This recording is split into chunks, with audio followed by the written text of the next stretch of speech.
Alright, so we got the 403 spoilers, and this chapter is super exciting. I'm sure a lot of you already know who is returning in this chapter, and we'll talk about it, of course. But before that, let me just quickly go over what had happened in the previous chapter. So, All For One had finally gotten close enough to UA to be able to use his gray goo warping quirk to be able to get Shigaraki, take over his body, merge with him, and become the ultimate All For One.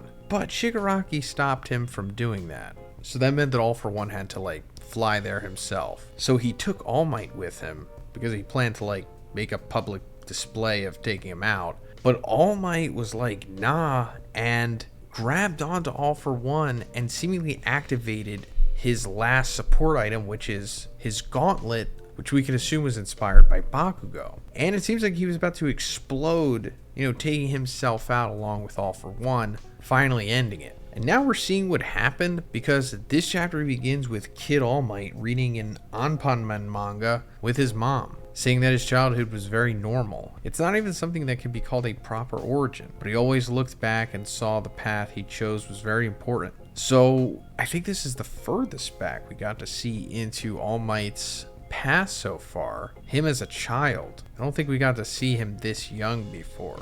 And his mom is being revealed. Never got to see her before. And yeah, she looks like what you would assume, I guess.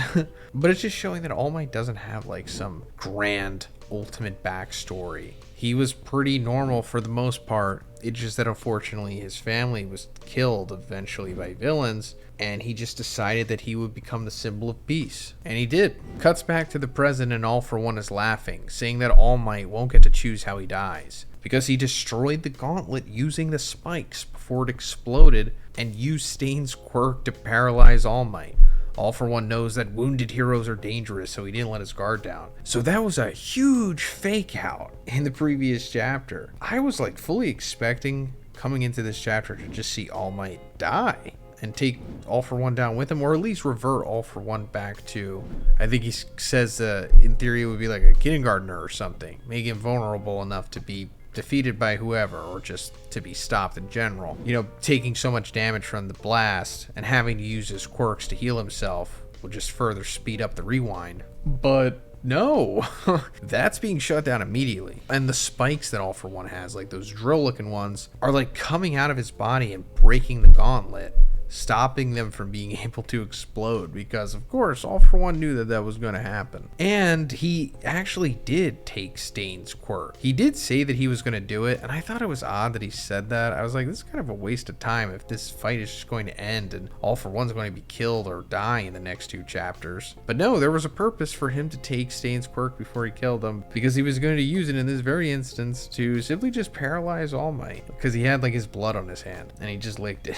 But first, let's talk about the sponsor of this video, Factor. Factor makes meeting your nutrition goals easier than ever by delivering fresh, never frozen, dietitian approved meals right to your doorstep. Also, if you're familiar with HelloFresh, which I've also used before and love, Factor is in partnership with them. Their team of gourmet chefs create each meal using only ingredients with integrity to help you feel your best all day long. Too busy this fall to cook, but want to make sure you're eating well? With Factor, skip the extra trip to the grocery store and the chopping, prepping, and cleaning up too. So this October, get Factor and enjoy eating well without the hassle. Simply choose your meals and get them delivered to your door. Ready in just 2 minutes, no prep, no mess. So I tried the 3-bean vegan chili with cornbread casserole and tofu-based crema, and the sun-dried tomato chicken with zucchini noodles. The 3-bean vegan chili was so good, so flavorful, and I would have never thought that cornbread casserole was a thing, but I'm glad that it is because I love it. And as for the chicken, it was so tender and juicy, and this sun-dried tomato sauce was so delicious. You just put this on anything. But I put it on the zucchini noodles, and it just made them so much more delicious. I also tried their carrot orange ginger juice, and this was incredible. In fact, all of their juices are incredible. As soon as you take the first sip, you feel it. It just hits different. So guys, head to Factor75.com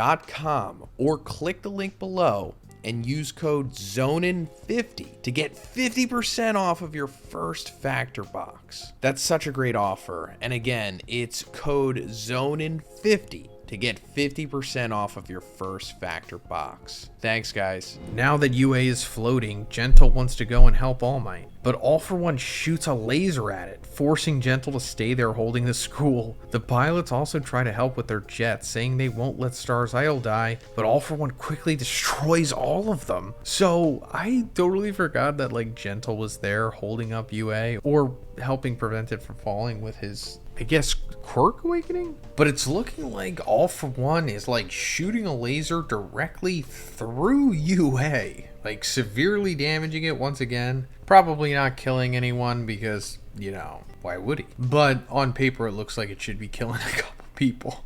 But this, I guess, is causing UA to fall again. So we have that ticking clock reactivated. And him just instantly destroying the jet pilots from Star and Stripes' team. Like, it's kind of sad. Like, he does it so easily here. And before, they were kind of like dominating him. Well, at least Shigaraki / All For One. I mean, with the help of Star and Stripe, of course, but like, this was just pathetic. And also in the next set of spoilers, it's going to say that Agpar feels hopeless. Agpar is like the military commander, and it's like, yeah, I understand you feel hopeless because you sent like 4 jets to go take down the guy who is threatening to take over the entire world. Like, clearly you have thousands and thousands of just even normal jets. Just going by reality standards, they could at least do something. And I'm sure they have a whole bunch of like Geneva Convention breaking weapons and tactics and stuff they could use to stop All For One, including sending like more than just one hero. And of course, I get it. The president of the United States is kind of being like, I don't know, subservient to All For One or something. Or he's kind of showing that he's All For One's ally in case All For One wins. So he doesn't want to cause too much of a ruckus or something, I guess. I don't know. So yeah, that's our president for you.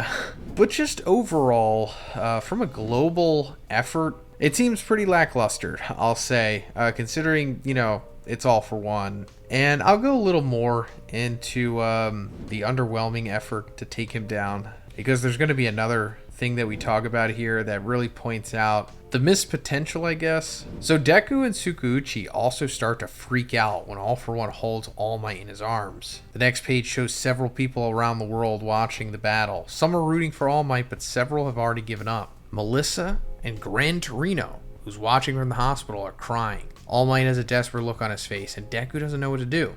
Tsukuuchi begins to pray. Someone, please help All Might, someone. So yeah, at this point, All For One is like holding up All Might like over his head, and he's about to like rip him in half. And as it says here, Melissa and Gran Torino are watching. Now Melissa, she's the daughter of his best friend from America. She's from the first movie. And I know we talked about this before, but man, really would have helped if Melissa or whoever was able to make more of those armored All Might suits.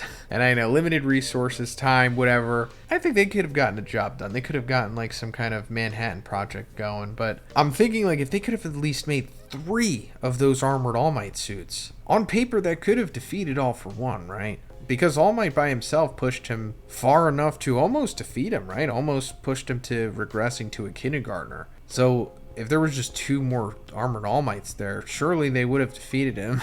But I'm not going to backseat manga right here. I was skeptical of Horikoshi's methods before, but he continues to open my eyes when I least expect it. So I'll continue to hold out hope, just like Tsukuuchi is, because it seems like his prayers have been answered. Because, boom, Deku looks at UA and sees Bakugo. He's covered in blood, but standing and holding All Might's card. Deku starts to cry, and the two of them look at each other. And then we finally get the chapter title, which is Chapter 403, The End of an Era and the Beginning. So, Bakugo's finally back. We knew this was obviously happening because, you know, the whole thing with Edgeshot literally becoming the replacement for Bakugo's heart, saving him. And I'll go more into how Bakugo originally died in my review for this chapter. But we knew that Bakugo was coming back for sure because of that. And now he's back. And it makes me think, did All Might's vestige in the One For All quirk factor have any part in that? Because in the previous chapter, the narration said that the One For All vestige within Izuku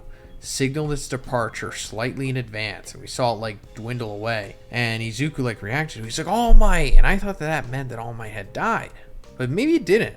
Maybe it meant that it had like somehow of its own volition left the quirk factor and went to Bakugo and then had a part in reviving him, because we saw it encounter Bakugo as Bakugo was like on his deathbed. And we were just talking about Melissa, you know, from the first movie, and she is 100% fully canon at this point, along with that movie, I guess. We won't talk about the villain because it doesn't really matter.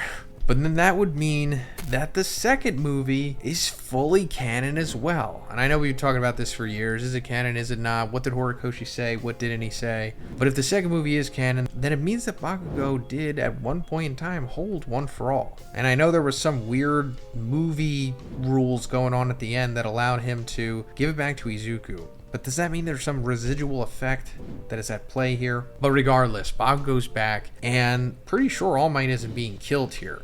So I guess he's saving All Might, and I could see Bakugo being the one that ultimately defeats All for One here. I mean, I would have liked if it was All Might, but he was already able to do that twice.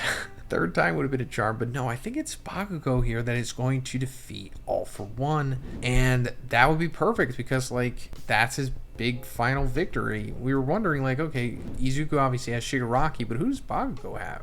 And I thought, oh, maybe Bakugo and Izuku team up to take down Shigaraki? That'd be pretty cool, you know, like Sasuke, Naruto, but maybe it's more so Bakugo taking down All for One. And then, of course, there has to be like a little residual piece of him left that Shigaraki will defeat, because him defeating All for One is way more important than Bakugo defeating him. So maybe Bakugo defeats the tangible part of him, and then Shigaraki defeats the intangible part within, like, the quirk world. You know what I mean? There's, like, consciousness. And hopefully he saves All Might, because that would also finally redeem Bakugo and I guess set him free, because Bakugo always felt responsible for All Might losing his power in the first place, because the League of Villains kidnapped him. And then All Might went to go save him. He wound up fighting All for One later on, and that fight left him powerless. And, you know, Bakugo felt like he was responsible. So now if he saves All Might from All for One, then he's redeeming himself, saving his, you know, hero, his ultimate role model,